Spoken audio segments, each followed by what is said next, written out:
新年快乐！首先，我要向在防疫第一线的同仁说一声，各位辛苦了。春节7天本来就是家庭团聚的时刻，很多的同仁却是因为防疫而没有假期，甚至也没有休息，是因为要24小时值班，密切的监控疫情，守护我们的国民健康。在大家不眠不休、通力合作之下，疫情目前控制得宜，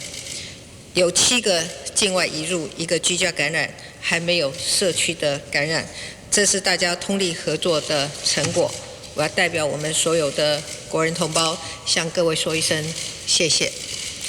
那我也要向大家报告，稍早我们举行的国安高层会议，完整的讨论疫情的掌握以及防治的工作，也进一步就疫情对台湾经济可能造成的冲击，预拟了因应的作为。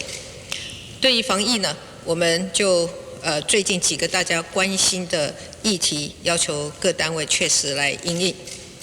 第一是持续落实人流的管理。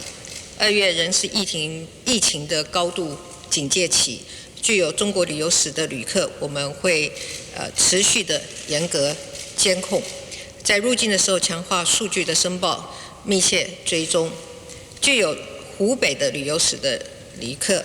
更是要落实居家隔离14天，防堵我们疫情可能出现的破口。第二呢，我们也会加强防疫物资的控管，特别是大家最近关心的口罩，在年假后，国内的口罩能够逐步的恢复生产，可以提升到每天420万片，供应量可望逐步的恢复正常。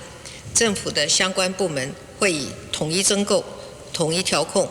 统一售价的措施，追踪我们口罩的产量跟存量，确保我们国内的供需供应无虞。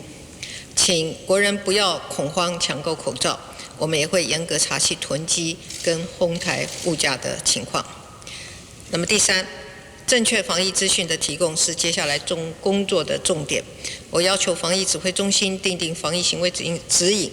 而且有效的宣导，让国人了解，包括自我健康管理如何进行，以及各种不同的工作场所的防疫的作为，让国人能够正常生活，谨慎防疫。我也要请相关的部门研议，比照当年抗 SARS 的做法，在疫情有需要的时候，征用商业频道特定的时段，提供全体国人都有最清楚、最正确的防疫讯息。我也要再次提醒国人，不要传递没有经过确认的、没有经过证实的错假讯息。那么第四，中央地方要脚步要齐一，落实防疫的工作。我希望地方政府能够积极的配合中央防疫工作，目前中央与地方的防疫系统的协调也要再强化。所以我已经请行政院召开各县市防疫指挥官的联席会议，把全国防疫工作的脚步能够齐一。至于有关于疫情对经济所造成的冲击，我也指示相关的部门采取以下的因应的措施。第一个，稳定股汇市，减少短期心理因素的冲击。第二，辅导企业做好防疫，使我们的生产能量跟销售通路不受影响。第三，对受到冲击的产业进行纾困，尤其是交通运输、观光产业跟旅游业跟休闲的产业，同时我们对他们要进行转型升级的协助。第四，接待陆客旅游团的旅游业者，因为配合政府协调，提早让旅行团离境，那么请交通部观光局研议补贴部分的损失。第五，对于受到疫情跟网络交易双重冲击的卖场、百货及零售业者，研议提出支持的措施。第六，落实我们国内的投资，尤其是公共部门的投资要加速，那么私部门的投资也不能够放缓。第七，我要请经济部提醒并且协助我们的产业提早做好产线跟国际供需市场的调整，降低疫情带来的冲击，同时落实台商回台，把握转单的机会，化危机为转机。那么第8呢，我请行政院视疫情的变化和需要，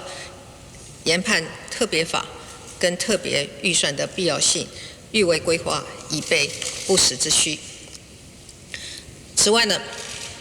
我们也非常关心滞留武汉的国人，希望他们能够得到妥善的照顾。我们也透过海基会跟台商组织持续保持联络，并且提供生活跟医药上的协助。我们仍会透过各种管道与对方沟通。我们希望将我们的国人接回，尤其是老人、小孩、慢性病患者，以及去武汉短期出差的旅游的人。政府会做好充分的准备。如果能够顺利将人接回来，我们绝对会以防疫优先，做好相关的安置跟隔离的工作。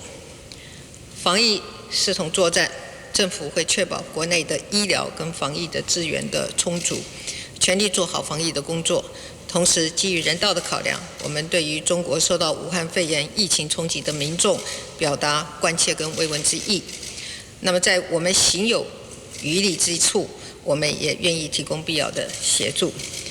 我要特别感谢美国、日本、加拿大等国公开的支持台湾加入 WHO。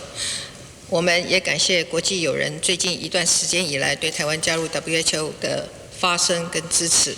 台湾跟其他的国家一样，都正面临全球防疫的风险。台湾有能力、有责任为世界尽一份力量。我们也希望 WHO 不应该因为政治的因素而排除台湾。WHO 要有台湾的参与的空间。谢谢。